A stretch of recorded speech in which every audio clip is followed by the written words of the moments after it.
On March 4th, 2025, Comic Book Resources reported that the biggest anime on Netflix in the year of our Lord Madoka 2024 was Dandandan. Now, many of you, I imagine, are being like right now, well, yeah, it was the new big battle shonen. It was the biggest show of its respected season. It had a pretty big marketing campaign, even on the Netflix side of things. And it had an English dub that was well received that allowed the show to be much more accessible to the mainstream audience. And while all that is true, what I will also say is that we need to remember, by it being the biggest in the year, that means it outperformed perennial favorites like Demon Slayer, Jujutsu Kaisen, Full Metal Alchemist Brotherhood, Hunter x Hunter. These are anime that have defined the platform. And the reason that I think that this is worth discussing is that the Netflix thing doesn't change as much because it's different from, say, Crunchyroll, where Crunchyroll is made for anime fans. So therefore, when you log onto that site, and again, obviously, you'll see the big never-ending favorites on there too. One Piece, Naruto, My Hero Academia, all of that stuff. While all of that is there, you will see a lot more fluctuation. You'll see stuff like Solo Leveling become a huge deal. You'll see popular isekai become number one. Shows that aren't necessarily as accessible to the mainstream general public will be able to come bigger because that's a platform made for them. So for a seasonal anime to completely just like push ahead from all of its massive franchise contemporaries to become such a big hit for them is a big deal. And like I said, there's gotta be more going on here than just people knew about it. It had to really stick with people, and they had to keep watching, and then they had to recommend it to people who then binged it once it was over. And remember, they only had 3 months to do this since it was the end of the year. The fact that they were able to pull ahead as strong as they are really says something, and I would like to talk about that today because I think it is worth talking about, and it's not because I just didn't prepare anything to record this week and I needed an idea, and this article justifies talking about Dandandan. So yeah, let us begin with something that I think would have actually kept people away from Dandandan. And that is our lead two characters. And many of you are saying, but wait, Momo and Okurum have become two beloved shonen protagonists, and there's so much fan art of them, and people talk about how much they love them, and this and that, this and that. Yes, but there is a big difference between the two of them and, say, your average Tanjiros or Yujis or even Midoriyas, and that is that these are not self-insert characters. These are not simple-go-lucky tryhards who just want to be the best of their thing or have a simplistic arbitrary goal. Momo and Okurum are written with a good level of complexity and depth, but also a simplicity that makes them easy to like and get interested in.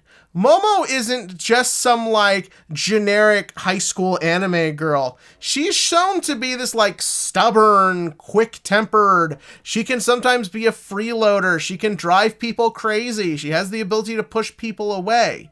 These are traits that make you kind of interested in her. Because when you've got a character who's like annoyed that she can't find a boyfriend, who's like this random actor from forever ago she likes, that's a little bit different, and I think makes her a little more interesting.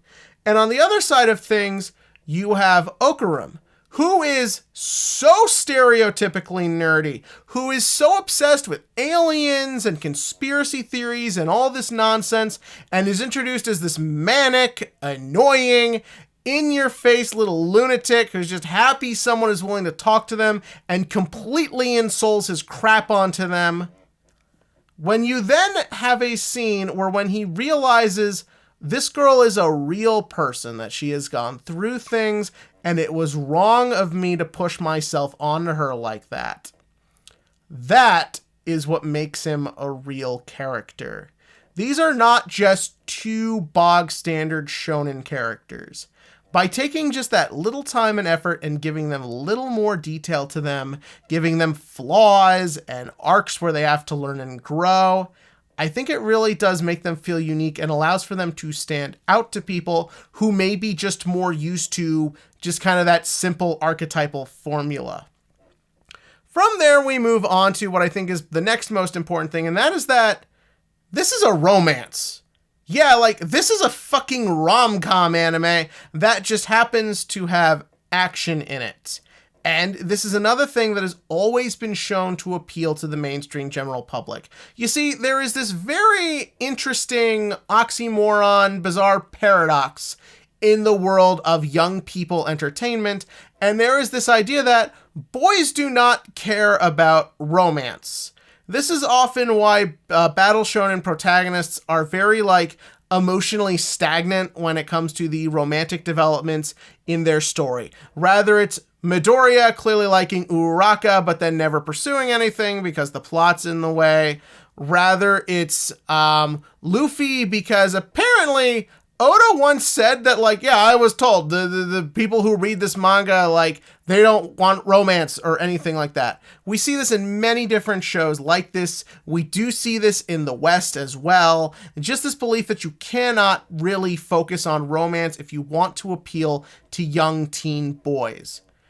Dandandan decides that, fuck that shit. This is a romance. There are entire episodes of this show just dedicated to the two of these characters, just in their weird, like, trying of understanding of their feelings. Side note, the one episode that is literally just Okurin wondering if he's screwed everything up while all Momo wants to do is come talk to him. That was my fucking favorite. I don't care about all the fights. I just want to see these two just sweat it. It is great, it is funny, it is clever, and it's always, like, growing. I don't feel like I'm watching the same formulaic bit over and over again. You watch as their relationship grows and develops as the season goes by. Every episode, you feel like they're a little bit closer, they're a little bit more understanding of each other, and the way the two do view each other as intelligent equals as opposed to she thinks he's a blockhead or he thinks she's annoying, what you would always see in stuff like this, I think it allows for their dialogue to feel very fresh, it allows for their emotional moments to feel very genuine, and it's just a fun romance to watch follow.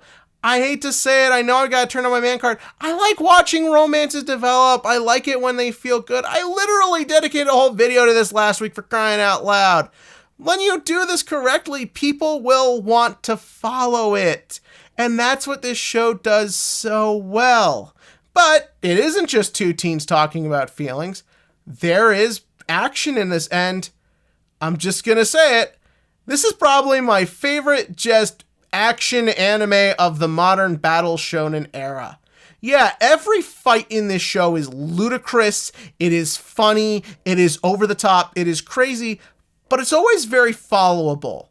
I always know where things are going, I always kind of understand what leads into this. Every fight has this very nice, natural, organic flow that makes all the insanity feel very much worth it.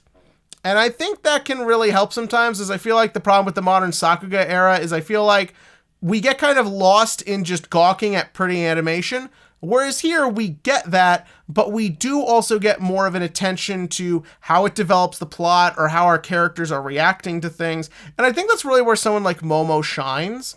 Momo, to me, she's my favorite character in the show, and part of that is because she is very much like clever, she's creative.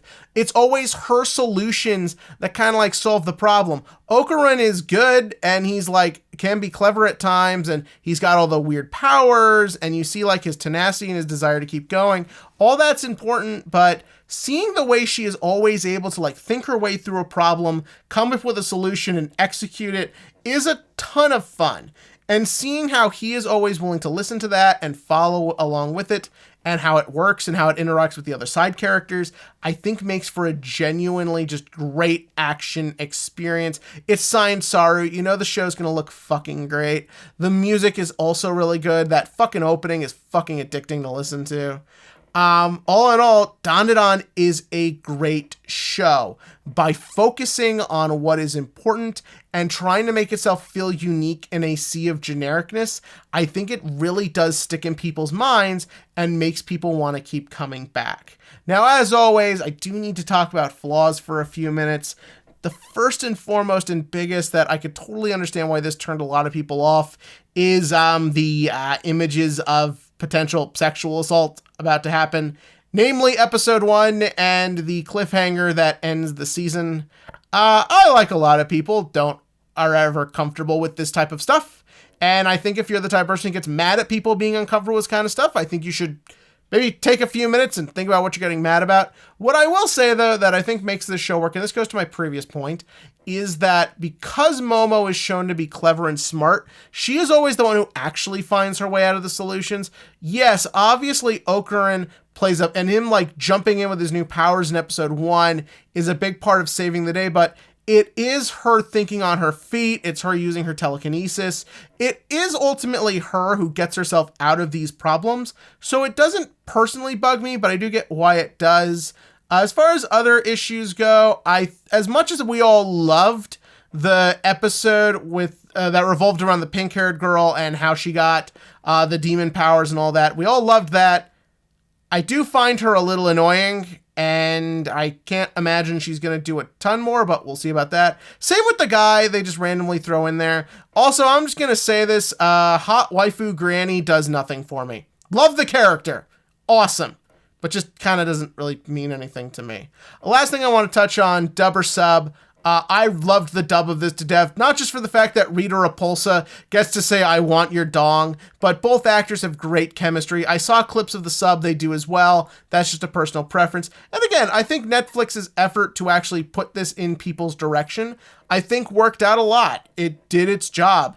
It got people watching, it got people streaming, and it also proves the week-to-week structure is better for the platform. We saw how Netflix's awful model of dropping episode batches fucked over JoJo's, but here we get to see how making people talk about it week to week and have that hype and have that community for it really did numbers for this show. And it's great to see, and I hope you'll see it as well, and we'll see more when this show comes back in the summer. I cannot wait to get more Dandandan. But in the comments section below, give me your thoughts about this incredible series. We all know you watched it. It's literally the biggest fucking anime in the world last season. Tell me about that in the comments section below. And as always, click to like, click to subscribe, and join me for more haphazard last-minute anime discussion.